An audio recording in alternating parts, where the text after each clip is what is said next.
Welcome back to the POMCAST. How's it going, Mike? Good to be here. Of course it's good to be here. It wouldn't really be a POMCAST yet unless you're here, Mike. Like, you're the star of the show. You're the best.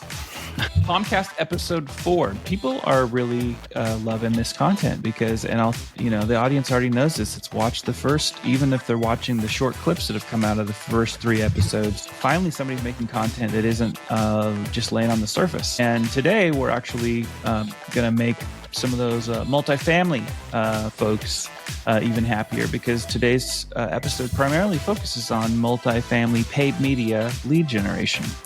And we've broken it up into several sections. So for the audience listening and or watching, the first place where we're kind of going to break the seal is around basic apartment marketing goals. And so I want to start with kind of understanding that side of things by just saying, hey, Mike, what are kind of the primary goals for those that maybe are new or need a refresher in the primary goals of apartment marketing?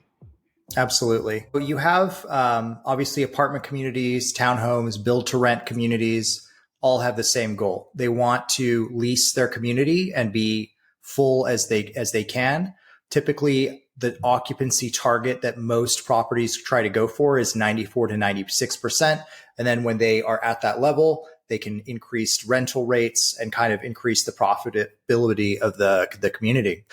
In terms of apartment marketing goals, pretty straightforward. We want to have as low of a vacancy rate as possible. And we want to have a high renewal rate, but on average, about 40 to 50% of any tenants that live at any apartment communities, they move on, they go somewhere else. So you are at any given time trying to refill half of the building or half of the community. So that's why marketing is so important. The goal obviously is to drive as many leads so the on-site teams can convert them into leases.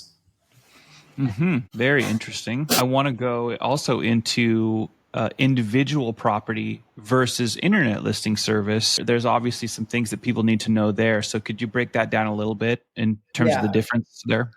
Absolutely. So a lot of different apartment communities, especially like independent, single mom and pop shop owned apartment communities, leverage systems like ILSs, which is, in the automotive world, we have Auto Trader. In the apartment world, we have apartments.com, Zillow. And basically the sales tactic is the same. It's, hey, give us a bunch of your money and we will do a much better job of marketing and driving traffic to our website. And then we're going to farm those leads back to you.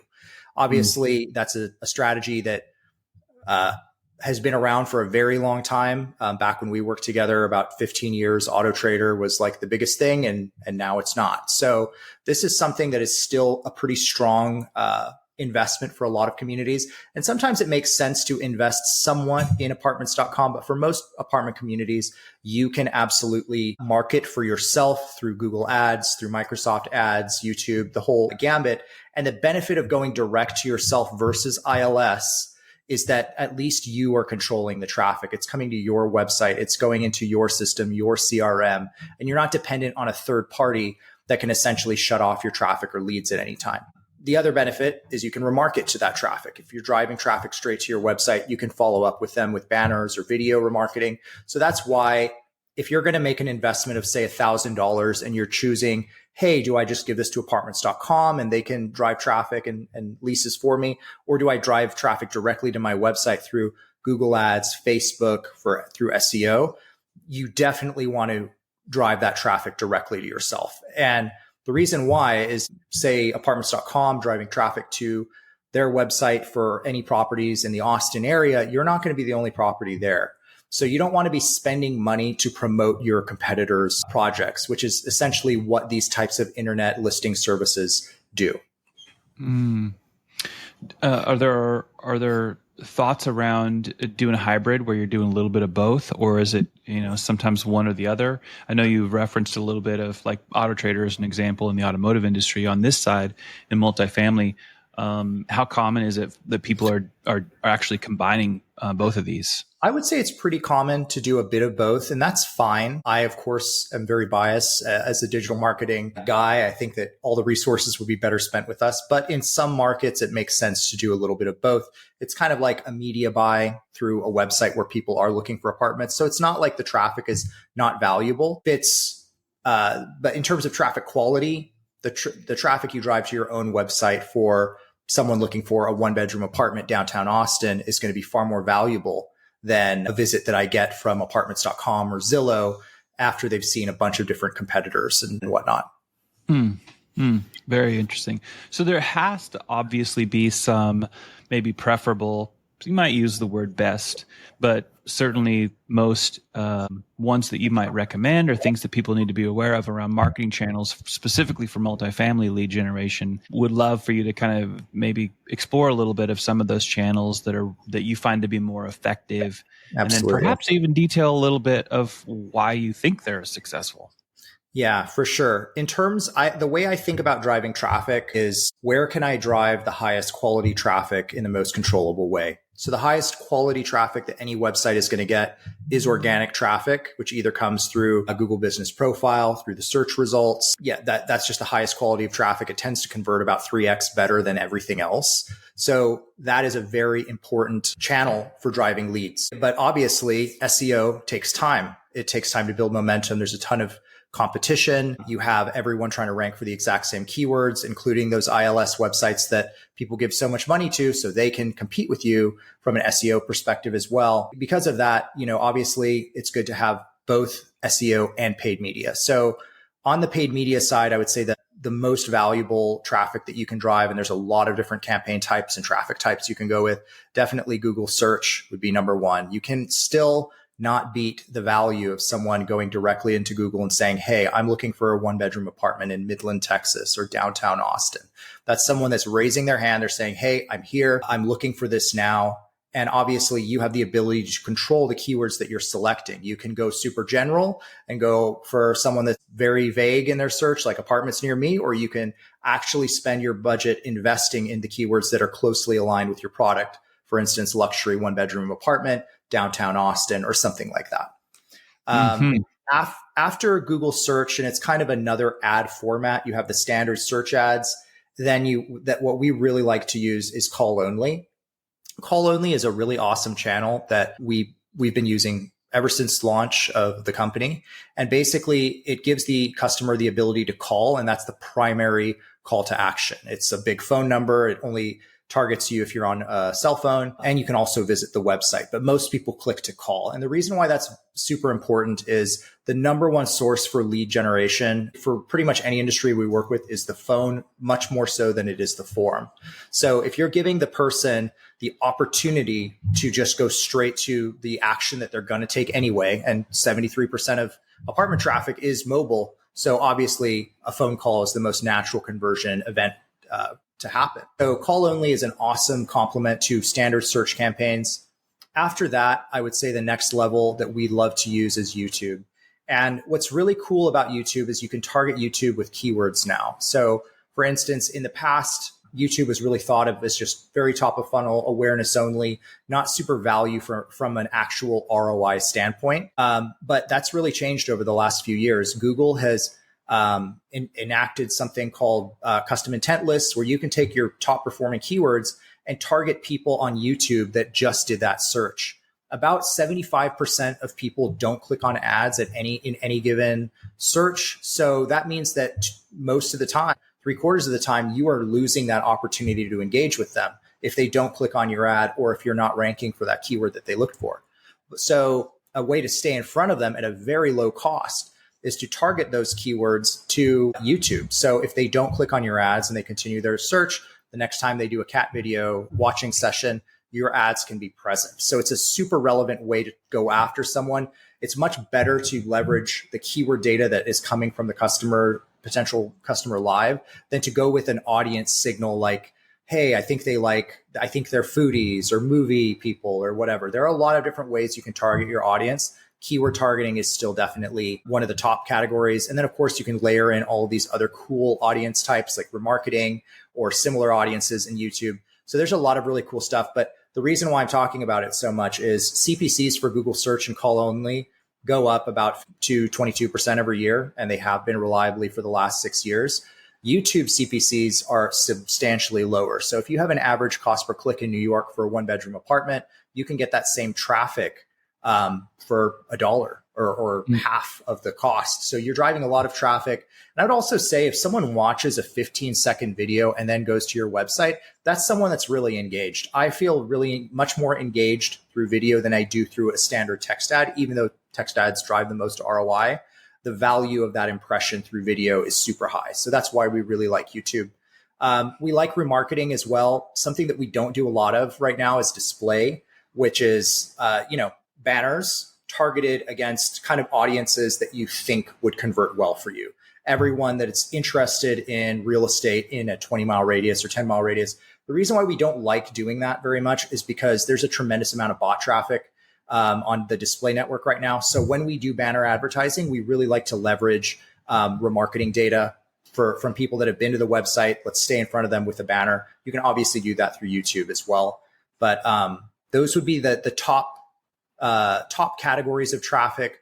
The next one on the list would be Bing. It's cheaper than Google. There's still about 17 to 20% of search volume is happening on Bing. So it's definitely a worthy, I wouldn't say it's a worthy competitor to Google, but it's a worthy complement. It's another place where you can get basically the same ROI, much lower CPCs. And a lot of competitors are not adopting Bing. So it's another great place for apartment communities to drive leads. So clearly, it's what you're saying there is Bing can be a competitive advantage because not everyone's using it. Exactly.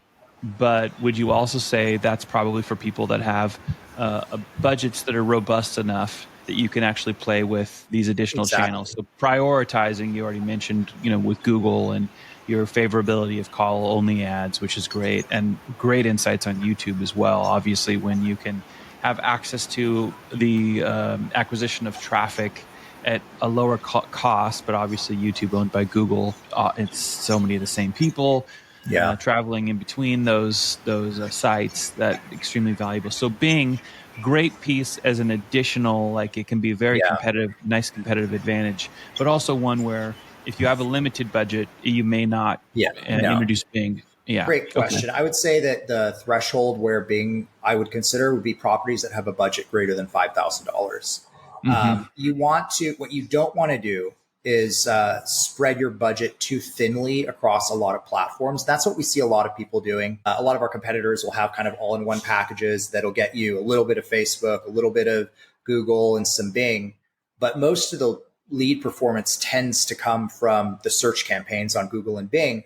But the problem is if you have a small budget and you're splitting it in so many different directions, you're not going to be able to have enough campaigns to effectively drive the type of traffic you need. You're probably going to have like just a few campaigns. And the other thing is your daily active budget is going to be too low. So if you take, let's say, a $1,000 budget and you split it 3 ways divided by 30 days, that's not a whole lot of money.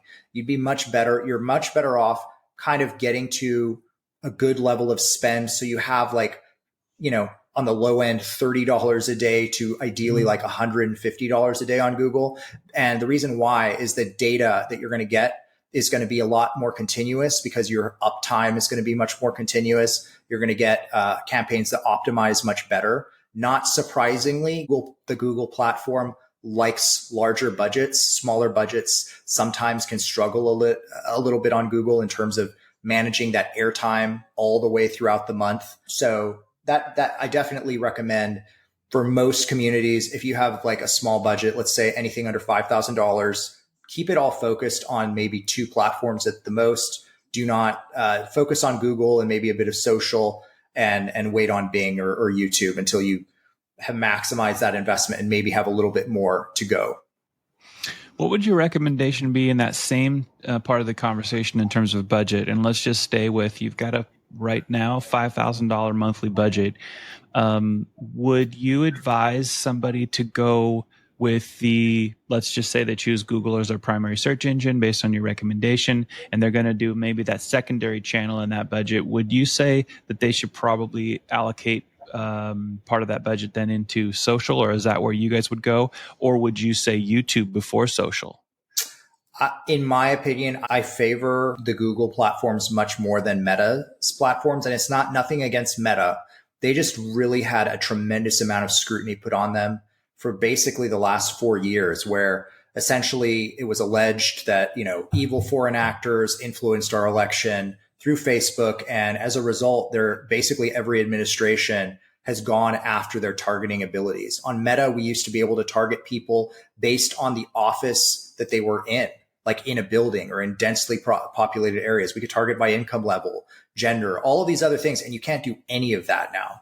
You can target remarketing to people that have been to the website, which tends to perform the best on social. And we do like it. If you have a larger budget, I would definitely say do some lead gen ads on Facebook.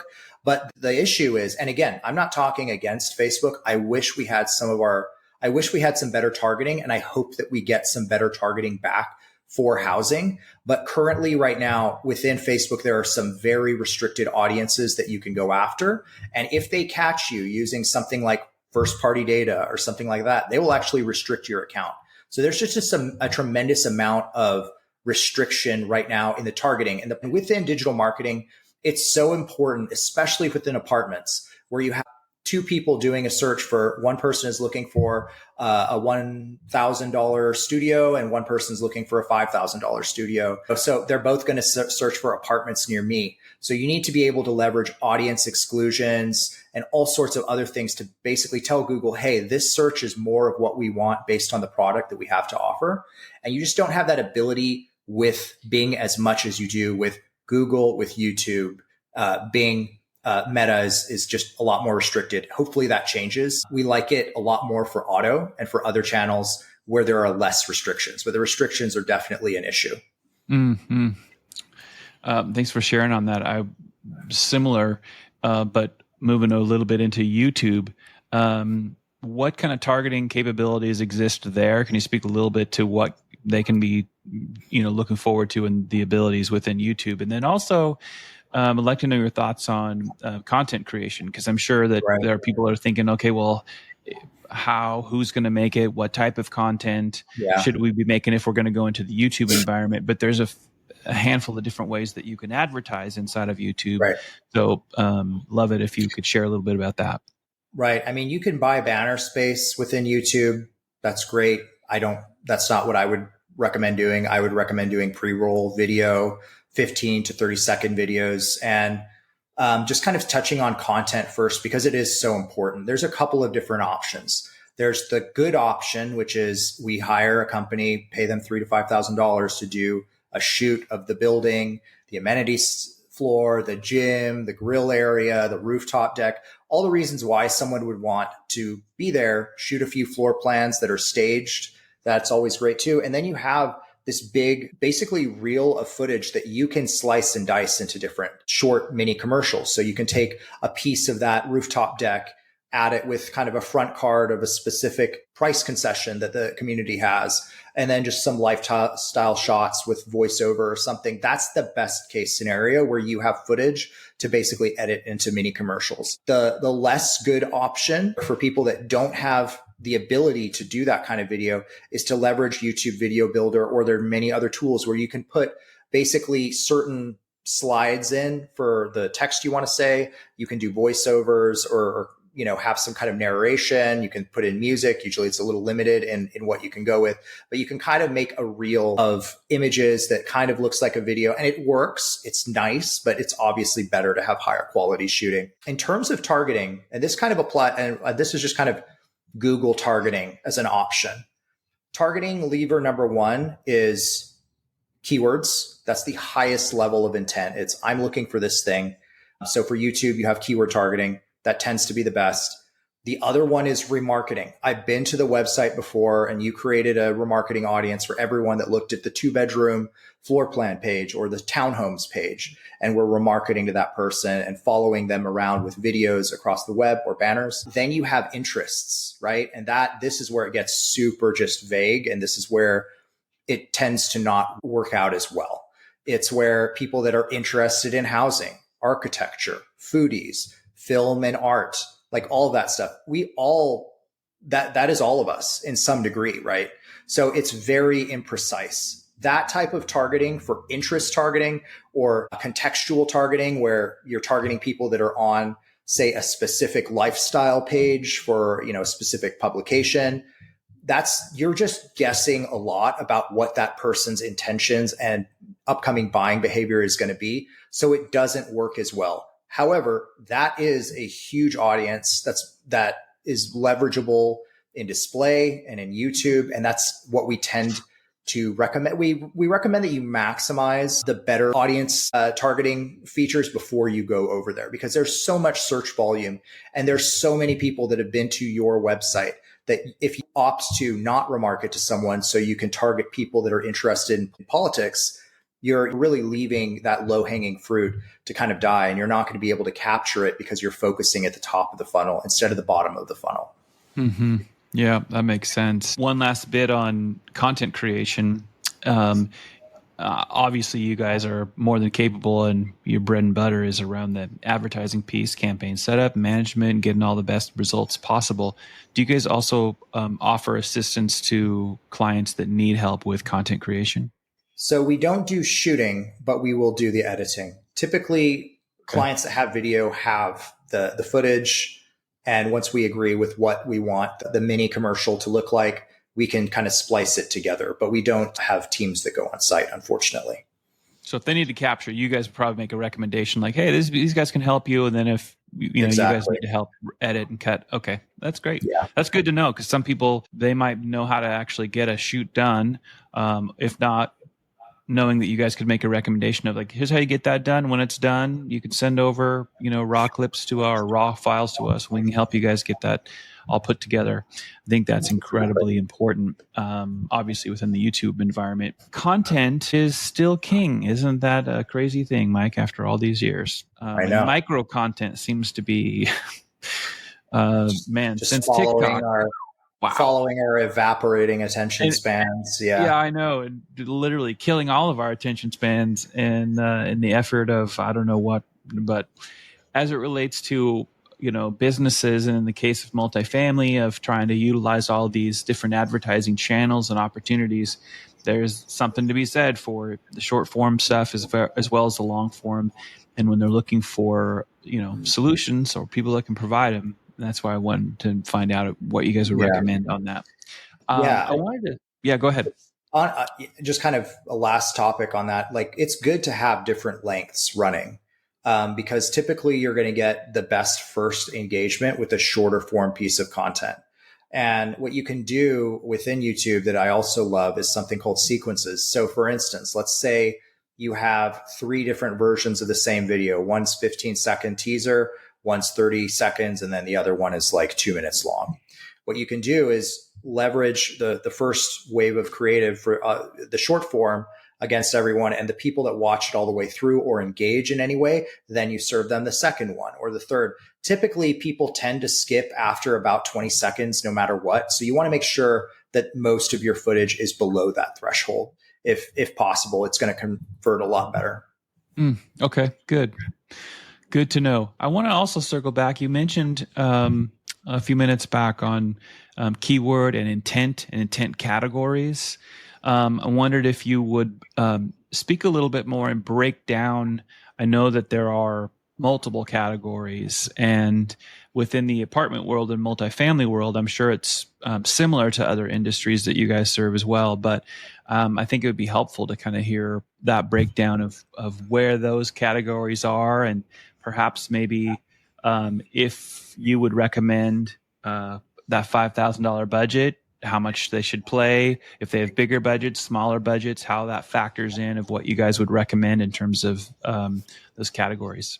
Yeah, absolutely. So this is kind of more to Google search, Microsoft ads, SEO. As it relates to apartment communities, there are 5 keyword types and 4 that every community really needs to focus on. And I'll start kind of top of funnel and work my way down. The first is what we consider the apartments general or generic category, which is apartment Dallas or apartment near me or new apartment or new community. Super vague that says what categorically, but it doesn't really tell us what kind of floor plan they're looking for. Doesn't usually tell us where they're looking for. Near me. I mean, that's just a very vague sort of search. That's where the vast majority of search volume is. It's at that broad level. It's people that are just starting their search. They're kind of throwing Google a prayer and saying, "Hey, show me, you know what I want." So apartments near me, and then hopefully the search engine results answers your question satisfactorily. We tend to see that at that top tier level, it's awesome if you can rank a website organically for that level of keywords because it's super competitive. Typically ILSs are what dominate that. However, because Google for local business categories prefers to rank local businesses over ILSs in the apartment category, you can absolutely rank for apartment near me over an ILS for sure. If the user is in near to you. So from an SEO standpoint, it's good to invest some effort there, but we don't like to spend a lot of our paid budgets there. We tend to prefer to work on the next three categories, which the next one is apartments geo, right? Which is 1-bedroom apartment, Dallas, Texas, 1-bedroom apartment, Highland Park. It's the product, it's what and where essentially, right? And the next category, and it kind of intermingles. You have the floor plans keywords, which is the next category. That's the product keyword you want to go with. You always want to have a mix of keywords that are floor plan specific plus the geo area. Adding in the geo indication or the neighborhood where the property is located or near to just is a massive increaser of intent. So that brings them a little lower in that funnel. Apartments plus geo, Dallas apartments, it's much better than that generic category. It's much more focused. The next one down would be floor plans. And then finally, the last one is brand. And we don't spend a lot of money on brand because you want to have a little bit of brand defense. Typically 5 to 10% of your paid media investment will go to brand, because when you spend money on your own brand traffic, the CPCs for your competitors that are poaching your traffic go up. So even if just to make it more difficult for people to eat your lunch, it's wise to invest some money in brand. And then, of course, this one comes up all the time. People always talk about, well, what about apartments with a lagoon, which we actually manage a community in Florida that has the largest man-made lagoon in, I think, the country or the world. So that would be a niche term. Apartments with sky roof, or basically stuff that most communities don't have, like super high-end luxury features, apartments with indoor basketball court, apartments with saltwater pool, apartments with west-facing views. And all of those are amenities at one community that we manage in Manhattan that they were very particular about. And some people do look for it. Usually not that many people are looking there. So we tend to focus people more on the floor plans and apartments plus geo keyword categories as being a much better driver of the volume of traffic that you need and conversions. But every community is different. So you need to structure the budget and the campaign around what they are specifically offering, around their specific floor plans and whatever the specific niche terms might be. I'm kind of fascinated by these niche terms that would, obviously be appealing to people who are looking for things that are like just a little different. Does that have any relationship to then how the targeting gets done at all? Do you change things up a little bit, or is there not really much of a relationship between the two? So, the more someone geo indicates, the less restrictive I have to get with their targeting. We typically are very tightly targeted around our communities because we find that about 70% of the leads in a normal leasing season come from within like a 10-mile radius. Typically, that is typical. That's 70% of people. The other 30% are people that are moving from out of town.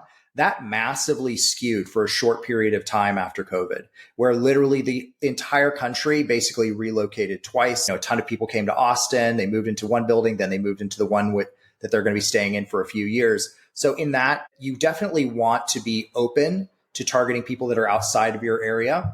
But what you don't want to do is have a national targeting that basically says, hey, if you're in the United States and you're bidding on the keyword apartments near me, we want to show up for you. That is so stupid. You will waste so much money. However, if someone is in LA and they're searching for, Hell's Kitchen 2-bedroom apartment, then my client in Hell's Kitchen would love to show up for that search. So there's a right way to do it and a wrong way to do it. However, I will say this, and this is kind of a funny situation. And a lot of people don't know that there are, I think, 7 or 11 cities in the country named Houston. One of them is outside of Warner Robins in Georgia. There's one in New Mexico. That's crazy to think about. But that one is less of a problem than, say, Del Rio. We have 23 Del Rios. There's so many different city names where you'll have a main city like Chicago in Illinois, and then you have Chicago in other parts of the country. Mm-hmm. And here's the problem. If you have a national targeting and you have a community that, say, is in Del Rio, in Texas, and you have a national target, you're going to show up in the other 22 cities. So you have to be very careful. It's always important to look at how many cities or how many other communities have the same name. That's another problem. Is a lot of times community owners are not the most creative people. I have worked with 8 Windermere at preserves. I don't know what a Windermere is preserving or whatever, but I have worked with 8 different communities. The last one was in Philadelphia, and Vornado, Vortex, like all of these different, like very strange, very specific names. And there's like 5 different communities in different states that have the same name. So you just have to be aware of that. You've got to look for what's the geo I'm in. How could Google confuse this with another city because they want to spend your money? And how many other cities does this property have? A really great example would be a community that we had in Maryland. I'm not going to say the name because they had a huge issue with rodents, infestation, insects. And it was interesting because we actually had another property that had the same name in a very different part of the country. And Google would autofill like XYZ apartments, rat infestation or whatever. So it's super important that you try to make sure that Google focuses your spend allocation as close to the property as you can, and that you do everything that you can to try to think ahead of all the other places where Google could waste your money. Mm. Yeah. Wow. That's quite the story right there. We've seen it all here at Premier. I can imagine. Before I leave some of these areas around targeting, I don't know if you have any thoughts there on segmentation. I know you've been talking a little bit about that, and you've also mentioned retargeting here, perhaps personalization strategies. But before I move on from targeting, any other thoughts there that you think are important, maybe that are maybe best practice related? Yeah. There's a guy named Joseph Dane from Client Boost, and he popularized a term called the iceberg effect. And basically what that means is when you have all of these different types of, targeting audiences, income levels, when you have too much of it and it's not focused, it can kind of be a huge problem. And you'll think that it's this very small part of the problem, but it's really all of these other things. So segmentation and correct setup is super. A great example of something I see done wrong 90% of the time with our competitors is they will have a floor plans campaign that has the keywords for studio bedroom apartments, 1 bedroom and 2 bedroom. And the problem with that is that Google is going to go after all of those people. But most of the time, the studios and 1 bedroom apartments lease up really quickly. And because but you'll still have 1 bedrooms, you'll still have studios, and you need to always market for them because you have that turnover. You want to make sure that you have all the keyword product types or floor plan types separated into their own campaigns. So you can say, hey, I want to spend $1,000 on 2 bedrooms this month and 500 over here. So that is definitely a best practice. The other one is especially with remarketing, and this one frustrates me so much, is when I look into an account and I see all users and that's it. All users is going into the remarketing campaign. I'm like, what the hell is this? Usually what it is, it's anyone that's been to the website. It's people that have bounced immediately. It's everyone. It's not bucketed into audience buckets. So the best practice for remarketing audiences is, hey, let's have all users, but that's the catch-all. We're not going to use it. It's just going to sit there. The one we're actually going to use, if it's all users, is all users that have been on the website for our website standard time on site or more.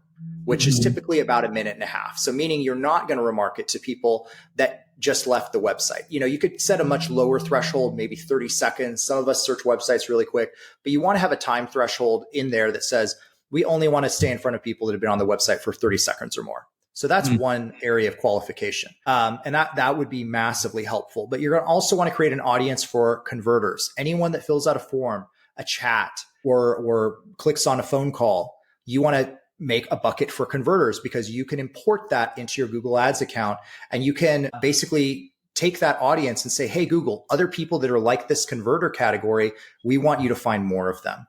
So that's a super valuable audience signal that comes from your traffic. And then the other one is definitely segment your audiences into you. Yes, have a floor plans, all catch-all audience, but have a 1-bedroom, 2-bedroom studio audience individually. The audience sizes will be small, but if you can have basically an evergreen retargeting campaign for everyone that is interested in studios, and you're hitting them with really high quality creative and a great offer, that's far more valuable than, hey, we're Windermere something or other. We have floor plans. We have 1 through 3 bedroom floor plans. It's like no one cares about what they're not interested in. They want to be remarketed to very precisely. And in other industries like retail, apparel, the remarketing is what you looked at. It's the car you looked at. It's the shoes you looked at that are following you around. But in apartment marketing, it's super broad. It's, hey, you came and spent 1 second on our website. We'll show you like all of this stuff. And it's just not very effective, and it doesn't work very well. And the reason why that frustrates me is people don't believe in it. We have a lot of customers that'll come on board and they'll say, hey, we don't want to do YouTube. YouTube is trash because it wasn't implemented correctly. They think that ILSs are better than Google because no one sets up their Google ad accounts the right way. So yeah, I think that answered that question.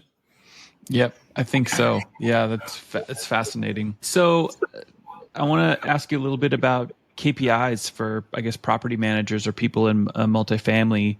What ones would you say they should be focusing on when they're evaluating how well paid media is going for them, or which ones should they even care about? So focusing, I guess, primarily on like Google ads and Microsoft ads, you're going to want to have a CPC, ideally not higher than $3.50. Ideally, you're going to want to be in the like $2 to $2.50 range. And that's for search. When you add in display traffic, it completely muddies that. So we really just do our keyword our CPC benchmarks on search keywords. So definitely want to be in that sub $3.50 area, regardless of where you are in the country. The next one is you want to have a CTR of like 8% or higher. Industry standard, I think, or the national benchmark right now is like 4%. You want to target well above that, because obviously, if you write more relevant ads, they're going to convert better. You're going to get more leads and leases. So that would be the CTR benchmark. On the other kind of comparative metrics, I mean, there are a lot of other KPIs that we talk about, like impression share. Most properties have a 10% impression share, and that's all they can afford. Because, if they wanted to get it to a 50% impression share, they would have to spend $50,000. And, so impression share is something we report on, but it's not something that we really benchmark to. But it's a good thing to correlate, because sometimes we can find out what the impression share is of a competitor. So that's where it will be valuable. But the other main metric, the main metrics that we really hang our hat on are cost per conversion and conversion rate. The industry benchmark right now for cost per lead for Google Ads is about $70. We try to be under 40 and really try to be under 30 as much as we can. And then the conversion rate, you want to have a conversion rate of 10% or higher. That would be, those would be the KPIs that we tend to look for. I like that. And I think it's important, even, when you're talking about reporting on impression share, that has to be really critical for helping set expectations with people, when it's highly competitive, obviously. So, 10% being reasonable and common for somebody who may be new to it, or they don't realize some of those key performance indicators that should matter to them. That just kind of helps set the tone, if you will, when you realize, hey, highly competitive, especially, I suppose, for people who are in larger markets, more metro markets, where it gets even more competitive. That NYC and LA are way more expensive than, Naples, Florida or Saratoga. You know, it's Yeah. the tier one markets, Miami, Chicago, LA, New York City, Philadelphia, Boston. Those are very competitive markets, and you can see CPCs creep up really, really quickly. So that's why you want to kind of have that $3.50 rule. Yeah.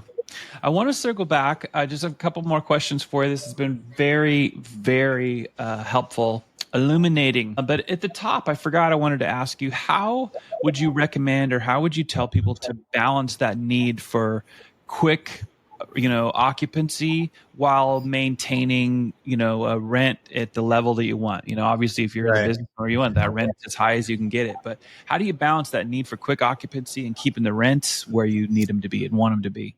Right. Yeah, that's a great question, because a lot of times what communities will do is they will have rents, especially when the lease up is happening. They need to fill the building. They need to get some revenue to meet debt service. That's the thing, is there's a bank and there's a mortgage on that property, and you got to pay that mortgage within a certain amount of time. So you need to fill the building. You need something.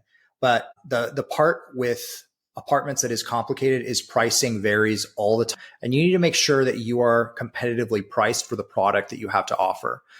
If your apartment has a lot of awesome features like a gym that they would have to pay, $50 to $100 to go to, but you have it on premise, you can charge more. If you have on-site parking or garages, you can charge more. But the worst case scenario is a community that wants to charge top of market rents and they don't have the product to back it up.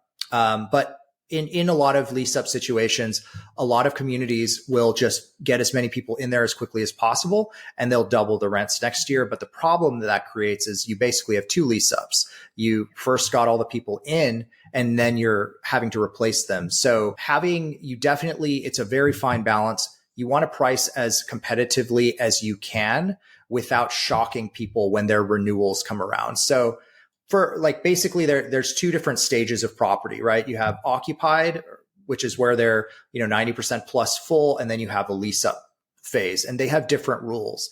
In the lease up phase, you should be spending a lot of money to fill that building as quickly as possible. Every 2-bedroom unit that you don't have full is $5,000 or $4,000 that you're not getting that month. You are losing it that month because you still have that debt service. So what we recommend is to go pretty aggressive in the lease up phase. You definitely don't want to be the most expensive product in the market. Try to get your pricing as well as you can, get your rental concessions in there. That goes a long way, especially when the market is kind of squeezed like it is right now. But yeah, so a lot more marketing upfront on the lease up side. Once you hit that occupancy number, you can massively reduce your investment. So if you have a lease up budget of say like $8,000, you can probably bring it down to $3,000, and that'll give you enough traffic. And what the hope is, when you started your marketing, you did the right thing and you did SEO as well. You invested in your backlinks, you invested in content for the keyword you want to show up for. You invested in technical SEO, and you got your website as fast as that CMS allows. You are going to have this very slowly building amount of traffic. And hopefully by the time you hit the end of the lease up season, organically, you're getting 3,000 visits a month for free. And that will because organic traffic converts about 3x better than Google search paid traffic. You want to make sure that you're investing there and that you always invest there. The way I like to contextualize the value of organic traffic is it's about like every organic visit is about 3x the value of what your CPC is. So if the average CPC for 1-bedroom apartment is $4 in Manhattan, then every organic visit is like $12 because they're going to convert at a much higher rate. Yeah. So it's definitely super important to invest in SEO. But the way we like to talk about SEO and SEM is hunting. You always need it. You always need to get specific types of traffic. You are always going to have to fill the stubborn 2-bedroom units that won't lease up as easily as the studios and the 1-bedrooms because they're more expensive. And that's where paid search comes in. It's fast, it's hunting. SEO is farming. You plant the seed, you water it, you pray to the Google gods, you read all of the bullshit that they put out about their algorithm updates, you decide what you believe and what you discard, and then you're constantly iterating, you're constantly massaging copy on the website. You're getting links, you're getting more citations. And hopefully that collection of effort will build you up to a level of traffic that can help with your lease replacement next year. So come on with properties at all levels. We do a ton of lease ups, and we also do a lot of stabilized properties. And there's definitely SEO is a valuable strategy for a property of any size. Essentially, what that'll guarantee is that you can reduce and control your Google ad spend and your other marketing channels by having a lot of organic traffic that's coming to your website for your brand terms. So that's kind of the hybrid approach. That's the best case scenario where you have both types of traffic running for you. Another fantastic episode, Mike. Really, really great insights shared here for the multifamily industry. Listen, audience, we found a good home for this episode to rest. So we appreciate your comments, your questions. We appreciate your feedback.